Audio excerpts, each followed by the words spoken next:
حديث يوم ناشنا حديث امام طبراني رحمه الله رواه ده عقبه بن عامر رضي الله عنه وسيخرج قوم من امتي پیغمبر صلى الله عليه وسلم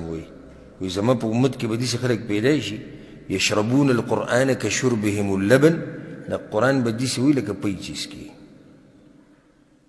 بيش رسمسكي يغرب تيوبا يشوروكي خاتمش قرآن بمدق الشيء ذكا علماء لك علامة مناوي رحمه الله دي حديث لاندي لي كلي دي ومطلبي دا دي چی سنگ دا انسان پی زرخ و ختم کی و گلاس خالی کی او لوخ خالی کی دقا شنبده دا قرآن پیو کڑ سروی پا زور و شور سر بلیگی نبی پا معنی پویگی نبی پا احکام پویگی او نبی پا اسرار و پا حکمتون پویگی بلکہ دا جب پا قرآن دی سروانی لکه سنگ کلی سڑے پیس کی دا جب کتب رکی که نکی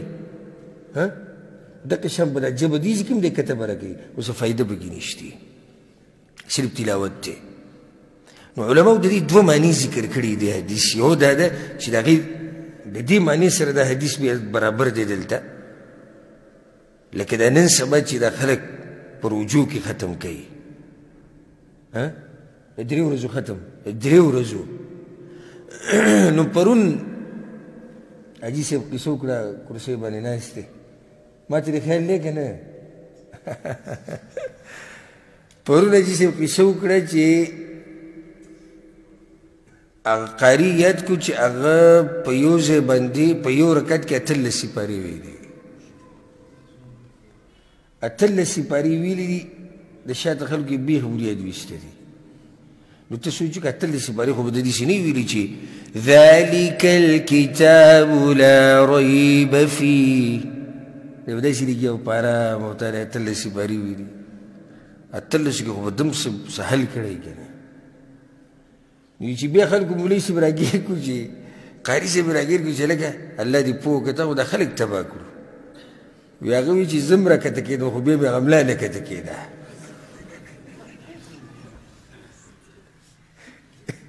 او دا صحیح خبر ہے چی کر سڑے دیر بدری نو بیا غملا نکتا کیدا نو چی اتل سپاری یو سڑے ہوئی پولاڑا نو غملا نکتا کیدا آگوی چی زکتا کیدم زان لگو نور اگر لا کتلت لا دا اس قرآن پوری ٹوئی دی دی حدیث کی دیتا نقل شوی دا چی قرآن با دیسی ہوئی لکا پئی چیز کی تے لکا پیوز رکات کی تا اتل سپاری ہوئی بدی کی بیسا سوچ کرے دیو بدی سا پوشوئی نا نا دا دی رجوع دا ختمونا او دا زمون پا دی ملکونو کی دا قاریان پا دی رجوع کی دیسی رووری ہے نا دا ہر زین رووری دا کاروبار میں آشتا قرآن نے کاروبار جوڑ کرے بس ہر سڑے ہوئے انام کئی آزمون جماعت تا قاری سے بگر او قاریانو موئی کسو جماعت تا معلوم منگتا ہوا ہے پروجی کی تا قیو تا پوسی دے قاریانو لے او بلنا او بے کوشش دے چی دے کے ختم کنو چی دے بل ورشن چی دے ختم کنو بل ورشن بے وہ سر اتفاق کے بے دا اتفاق پوری بے دا قیرت تعلق ساتی که پیسی شوڑا دے خور کولا لگ با دی بے پوکی او که شوڑا دی برابر نور کولنو بیدی بی پوکی منا او خلق کم خوشحاله دی زمان قاری سب خو ماشاءاللہ وی دری ورزو کی ختم ہوکو ها ماشاءاللہ سو پی پوشی وی زمان گا قاری سب پنے دا پوشی ارمون پی سب پوشی دوی شاعت اولا علی بس الحمدللہ آمین ابو دیزی کی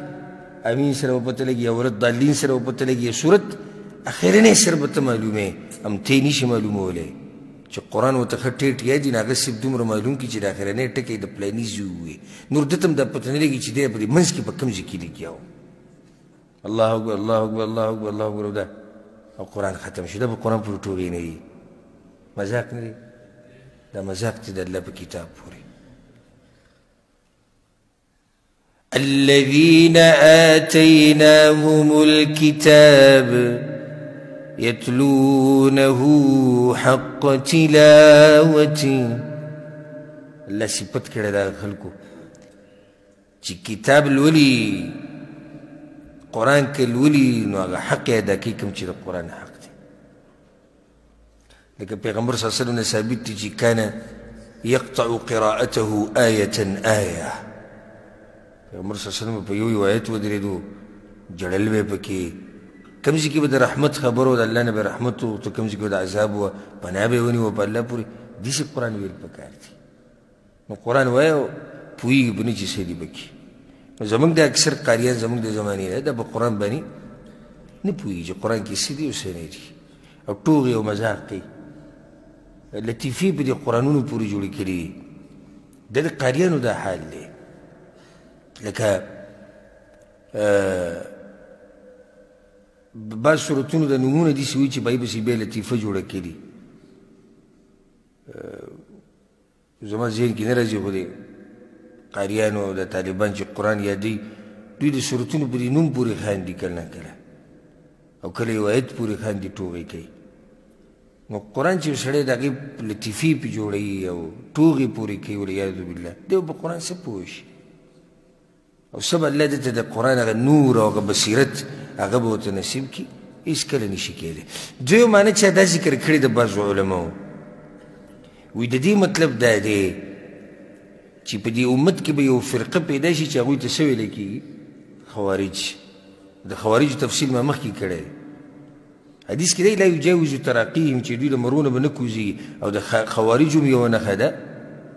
یقرؤون القرآن لا یجاوز حناجرهم قرآن به وایي خو د مرۍ نه به کته نه کوزېږي عمل به پرې نه کوي نو چا دا ویلي دي چې دلته مطلب دا دی چې امت کې به خلک قرآنونه ختموي لکه د رجوع کې او په معنی به یې نه پوهېږي بس مقصد به دغه چې ختم وکړم او چا ویلي چې د دې نه مراد خوارج دي دواړه معنی صحیح دي والعلم عند الله